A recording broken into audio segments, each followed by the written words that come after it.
হরে কৃষ্ণ, রাধে রাধে। আমি গীতার কথায় আপনাদের সুস্বাগতম।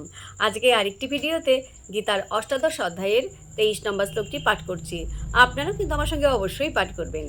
ওং নমো ভগবতে বাসুদেবায়, ওং নমো ভগবতে বাসুদেবায়, ওং নমো ভগবতে বাসুদেবায়, ওং তৎসৎ। হরে কৃষ্ণ। শ্লোকটি আমার সঙ্গে উচ্চারণ করবেন।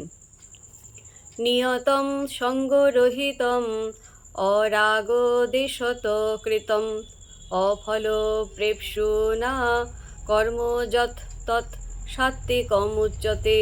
অনুবাদ: ফলের কামনা শূন্য ও আসক্তি রহিত হয়ে রাগ ও দেশ বর্জনপূর্বক যে নিত্যকর্ম অনুষ্ঠিত হয় তাকে সাত্ত্বিক কর্ম বলা হয়।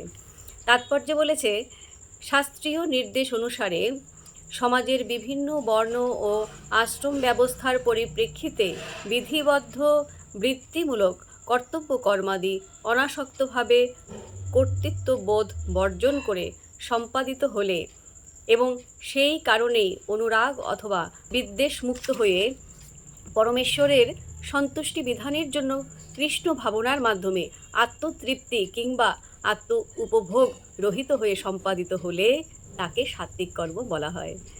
তো ভক্তগণ, এমনি করে প্রতিদিন একটি করে গীতা শ্লোক পাঠ করুন আর এই দুর্লভ মানব জন্মকে ধন্য করুন। আর আমাকে কমেন্ট করেছেন কিষান দাস, প্রদীপ বিশ্বাস, উজ্জ্বল দাস, তাপস দাস, মেধা মৈত্র, বিদিশা মুখার্জি। সবাইকে অসংখ্য ধন্যবাদ আমাকে কমেন্ট করার জন্য। সবাই আমাকে রাধে রাধে জানিয়েছেন, আপনাদেরকেও রাধে রাধে। হরে কৃষ্ণ, হরি বল।